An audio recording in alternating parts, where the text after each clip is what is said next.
Will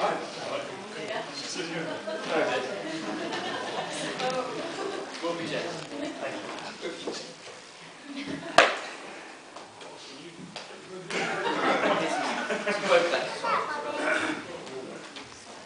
Good evening, ladies and gentlemen. My name is James. And my name is Alex. For those of you that are wondering why there are two best men standing here, it's perfectly simple. James wanted to appoint best man for the occasion, but sadly couldn't find one, so we got two barely competent ones instead. Laura, could I ask a favour, please? Please, could you place your hand on the table? Just to that's great, yeah.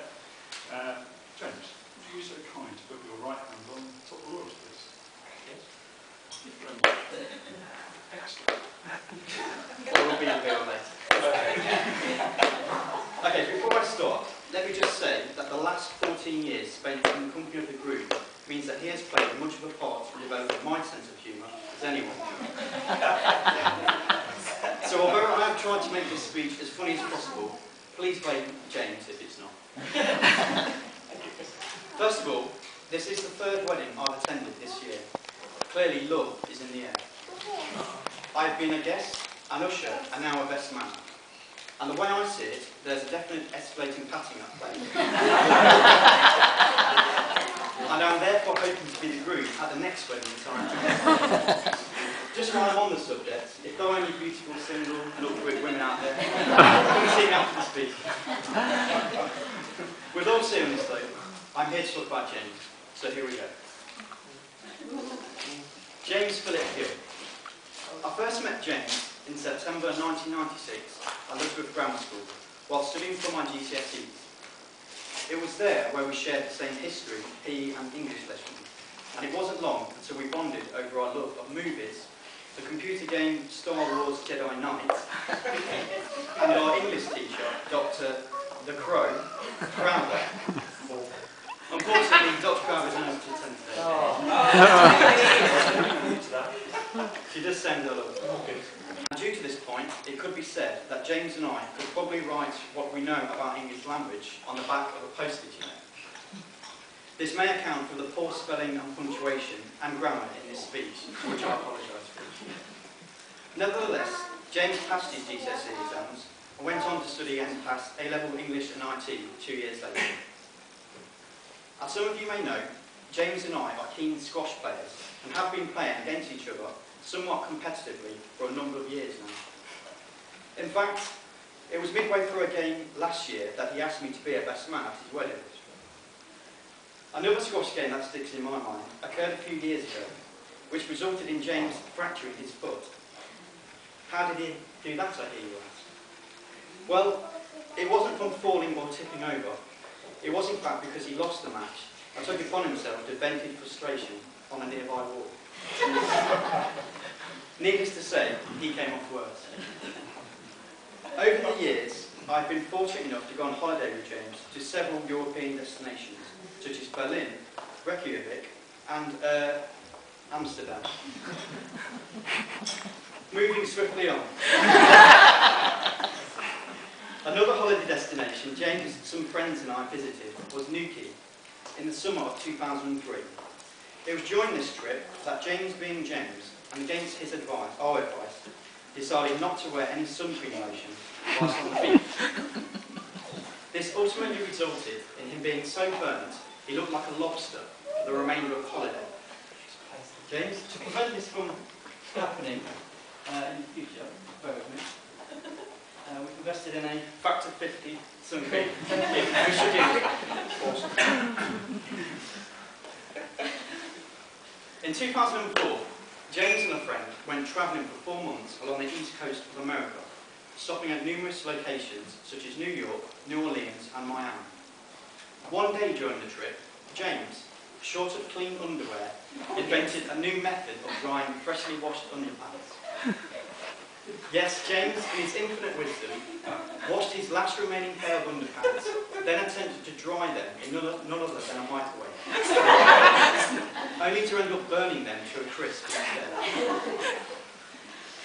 Needless to say, the fire brigade weren't called and no one was injured.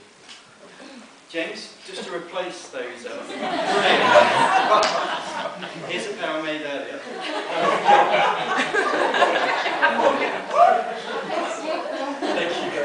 Thank you. I also first met James at the grammar school, where I was lucky enough to be in the same tutor group as him. I remember the first time I saw him, very prim and proper, with impeccable manners, and knew he would go far. He always was extremely well presented, with a perfect uniform every day and a very, very neat haircut. James has been through many changes over the years, which is why he's been such an exciting friend to have. He really never knew what he was going to do next. I don't think I'm alone in saying we didn't ever expect him to join the police force, but it's testament to the obvious fact of how good an influence Laura has been on his life. And it's that reason why today is so special. Not only has our good friend found someone who makes him the happiest we have ever seen him, he has found someone who completes him and brings out the best in him. I've never seen a couple so perfectly suited to each other.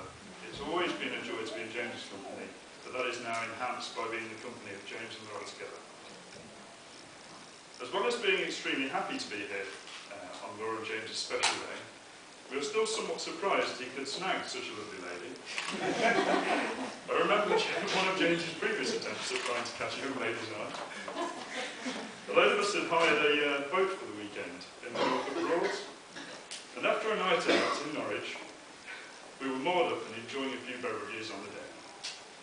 When along came a group of young ladies. Ever the charmer, we were all shocked and amazed when they turned down James's kind offer of James Buckaroo. They just kept walking. You really did mean Buckaroo. It's a great game.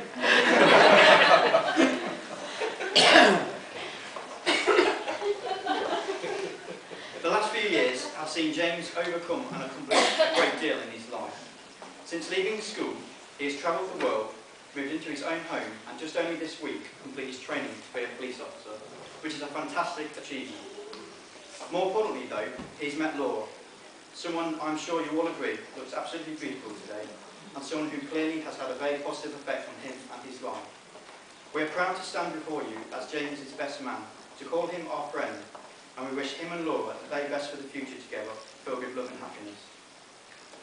On behalf of the bridesmaids, the beautiful Anna, Alice, and the ever-photogenic Emily, the very professional-looking Pegg, Zach, and Alex and myself, I would like to thank Laura and James for giving us this opportunity to be involved in their unique and special day.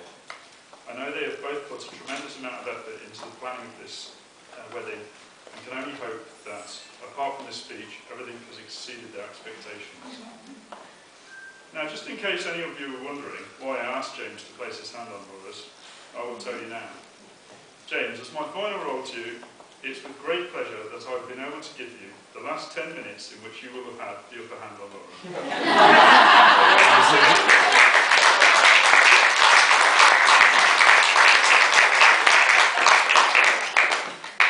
Finally,